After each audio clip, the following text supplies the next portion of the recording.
तो गाइस मैं हूं अंकित और आप देख रहे हैं रेसलिंग फैंस नेटवर्क। सूर्य कहते भाई लोग अपनी बातों को हम लोग सबसे पहले फ्राइडे नाइट स्मैकडाउन की प्रीव्यू को देखते हुए फ्राइडे नाइट स्मैकडाउन के लिए क्या कुछ अनाउंस किया गया है वो मैं आपको बता देता हूं। भाई डब्ल्यूडब्ल्यू वालों ने कल के गो होम शो वाले एपिसोड के लिए अनाउंस किया है कि गंथर अपीयर होने वाले, कोडी रोड्स अपीयर होने वाले। गंथर ने कोडी पर अटैक किया। Gunther is next for the WW undisputed championship. Backlash में तो इनका मैच होगा नहीं, लेकिन उसके बाद इनका मैच होगा तो उसके बिल्ड के लिए गंथर कोडी दोनों ही शो में होने वाले। Then you will see the funeral of the gingerbread man. WW वाले वापस से 2019 जा चुके हैं एंड जिंजर ब्रेड मैन का भाई फ्यूनरल आपको देखने को मिलेगा। तो शायद आप एक्सपेक्ट कर सकते हो कि डब्ल्यूडब्ल्यू लॉक रूम आपको स्टेज पे देखने को मिलेगा। शायद 10 बेल सल्यूट भी हो सकता है। देखते हैं कि किस एक्सटेंट पे ये लोग जाते हैं। फिलहाल ये भी कंफर्म किया गया है।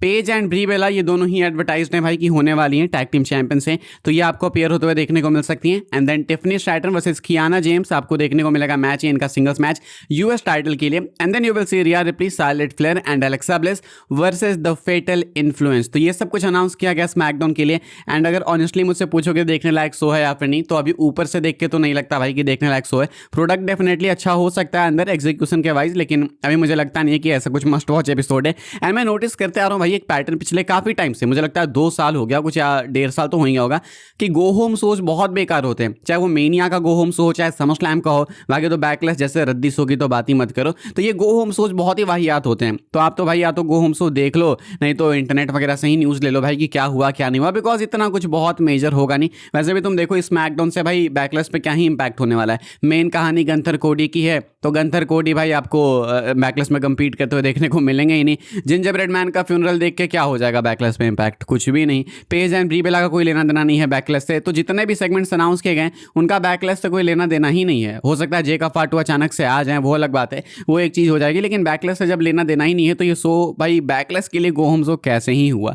फिलहाल ये कुछ अनाउंस स्मैकडाउन के लिए देखना है तो आप सुबह 5:30 पे उठ सकते हो, 8:30 पे शो खत्म हो जाएगा। आगे बढ़ते हम लोग बात करते हैं जिंजर ब्रेड मैन की। भाई जिंजर ब्रेड मैन को लेकर बैकस्टेज कॉन्फ्लिक्ट्स हैं। क्या है कॉन्फ्लिक्ट्स, मैं आपको बताता हूँ। रेसलवुड्स रेडियो की रिपोर्ट है, कहा गया है कि there are reportedly a number of creative members pushing against the heavy use of the gingerbread man gimmick for the Sami Zayn versus Trick Williams story on SmackDown as of late.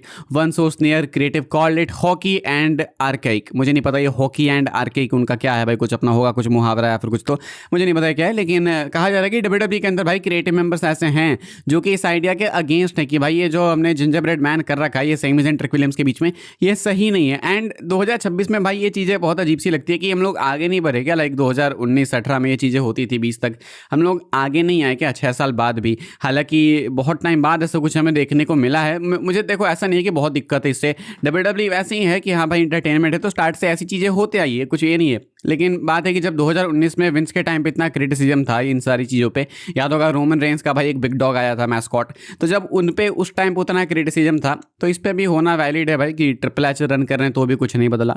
आगे बढ़ते हम लोग बात करते हैं अगली story के बारे में। डैनहॉजन भाई किसको लाने वाले हैं एज मिस्ट्री पार्टनर अपने बैकलैश मैच में, ये एक क्वेश्चन है। ये जाने वाले हैं against Kit Wilson and Miz. And WW वालों ने खुद ही कुछ नाम दिए हैं भाई जो कि शायद हो सकते हैं कि डैनहॉजन के पार्टनर बन के अपीयर हो जाएं।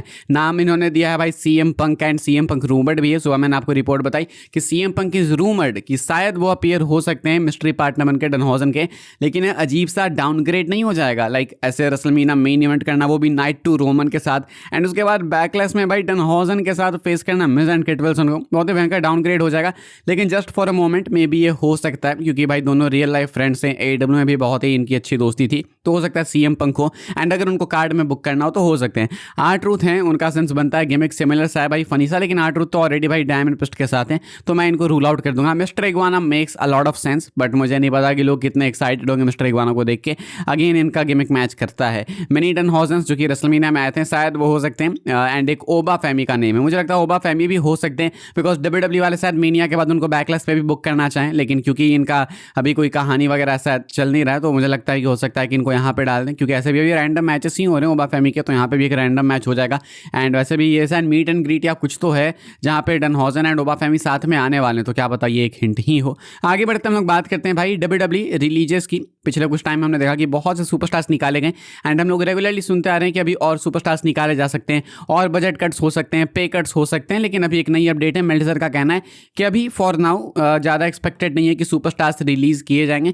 शायद अभी पॉज डाल दिया गया है एंड अभी डब्ल्यूडब्ल्यू को नीड नहीं है सुपरस्टार्स निकालने की। यानी कि कहा जा रहा है कि टीकेओ का माइंडसेट फिलहाल ऐसा है कि अभी के लिए बस हो गया। कहा जा रहा है कि इस साल ज़्यादा सुपरस्टार्स इसलिए रिलीज हुए पिछले साल के कंपैरिजन में, बिकॉज पिछले साल इन्होंने काफ़ी कंट्रोल कंट्रोल किया, कोशिश करा भाई कि इनको भी रख लेते हैं, इनको भी रख लेते हैं, जो बिल्कुल नेसेसरी थे निकालने के वही निकाले। तो पिछले साल जिनको जिनको बचाया था इन्होंने इस साल निकाल दिया, बिकॉज एक साल में कोई ज़्यादा इनको ग्रोथ वगैरह दिखी नहीं। तो ये रीजन है भाई कि WWE वालों ने, TK वालों ने इस साल ज़्यादा फायरिंग्स करी है। लेकिन लगता है देख के कि अभी के लिए तो ये फायरिंग्स डन हो चुकी है, अगली वेव कभी भी आ सकती है। कहा यह भी गया था कि एक रेगुलर ऑकरेंस हो सकता है कि आने वाले टाइम में हर 1.5 महीने में 2 महीने में भाई सुपरस्टार्स निकाल दिए जा रहे हैं, तो वो काफ़ी हो सकता है पॉसिबल। लेकिन अभी के लिए मेल्टजर का कहना है कि ये रिलीजियस हो चुके हैं डन। लेट्स होप कि अब अगला वेव आया भाई तो अगले साल नहीं आए, क्योंकि वेव्स तो आने वाले हैं लेकिन इतनी जल्दी जल्दी आएंगे भाई तो काफ़ी कम ही सुपरस्टार्स बचेंगे। हम लोग आगे बढ़ते हैं भाई, लोग बात करते हैं वाइपर रैंडी ऑर्टन की। कहाँ है भाई रैंडी ऑर्टन? रैंडी ऑर्टन की जो कहानी है वो कुछ हद से ज़्यादा ही अनसर्टेन है भाई। मैं आपको एक छोटी सी अपडेट बताऊंगा, मतलब अपडेट तो मैसिव है लेकिन बहुत लंबी है, तो लंबी वाइज मैं कह रहा हूँ कि छोटी सी बताऊंगा। मेल्टजर का कहना है रेस्लिंग ऑब्जर्वर न्यूज़ लेटर में कि रैंडी ऑर्टन को लेकर प्लान्स तो यही थे कि आफ्टर मेनिया कोडी के साथ फ्यूड करेंगे, मतलब फ्यूड कंटिन्यू होगी। लेकिन रैंडी ऑर्टन को वहां से हटा दिया गया, कंप्लीटली गायब है रैंडी ऑर्टन आफ्टर मेनिया।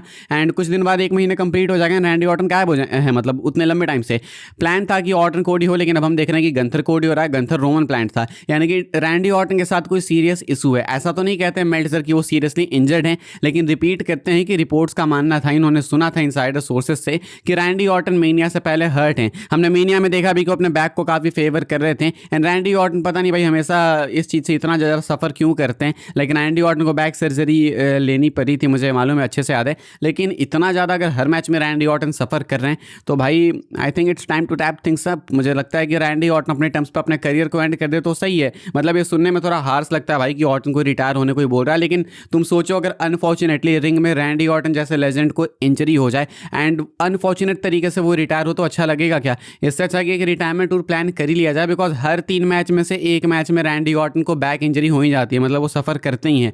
तो इससे बेटर है कि एक प्रॉपर रिटायरमेंट टूर प्लान किया जाए, रैंडी ऑर्टन को टाइटल्स दी जाए, मैसिव मैचेस दिए जाए, मोमेंट्स दिए जाए एंड रैंडी ऑर्टन अपने टर्म्स पे रिटायर हो जाए। बिकॉज अगर अनफॉर्चुनेटली देन वो चीज़ आएगी तो वो बिल्कुल भी उनके करियर को, उनके इतने लेजेंडरी करियर को जस्टिफाई नहीं करेगी। तो आई होप कि वो समय ना आए, इसलिए मैं चाहता हूँ कि इज्जत से ही कोई रिटायर हो जाए। सेम मैं रे मिस्टीरियो के लिए भी बोलता हूँ, बिकॉज रिटायरमेंट लोगों को याद रह जाती है। जॉन सीना की रिटायरमेंट हमेशा याद रह जाएगी, भले टैप किया लेकिन क्या कमाल का मोमेंट था। सीना अपने टर्म्स पे गए, लेसनर भी अपने टर्म्स पे गए, सही लगा। लेकिन कोई ऐसा सुपरस्टार हो जो अपने टर्म्स पे ना जाए तो फिर बात नहीं बनती, डिसरिस्पेक्टफुल सा लगता है, अजीब सा लगता है कि भाई क्या है। तो आई डोंट थिंक सो भाई कि WWE वाले करना चाहेंगे ऑर्टन के साथ, एंड आई होप ना भी हो। तो फिलहाल रैंडी ऑर्टन का फ्यूचर काफी अनसर्टन है WWE के साथ। नो वन नोज की ऑर्टन कब आएंगे भी तो मेनिया की इनकी फ्यूड कंटिन्यू होगी भी कोडी के साथ या फिर नहीं, नो वन नोज। फिलहाल तो भाई बस इस वाली वीडियो के लिए यही सारी अपडेट्स थी। आई होप सबको इन्फॉर्मेशन मिली हो तो वीडियो को लाइक कीजिएगा भाई लोग, शेयर कीजिएगा एंड सब्सक्राइब कीजिएगा चैनल को, ताकि आने वाले टाइम के अंदर आपको और भी सी WWE की न्यूज़ इन्फॉर्मेशन सबसे पहले देखने को जानने को मिलते रहे। फॉलो कर सकते हैं आप लोग मुझे इंस्टाग्राम एंड ट्विटर पर, लिंक आपको मिल जाएगा डिस्क्रिप्शन में। ज्वाइन कर सकते हैं व्हाट्सएप चैनल को, उसके लिंक डिस्क्रिप्शन में। मिलूंगा मैं आपसे अगली वीडियो में जल्दी ही, तब तक के लिए goodbye, thanks for watching.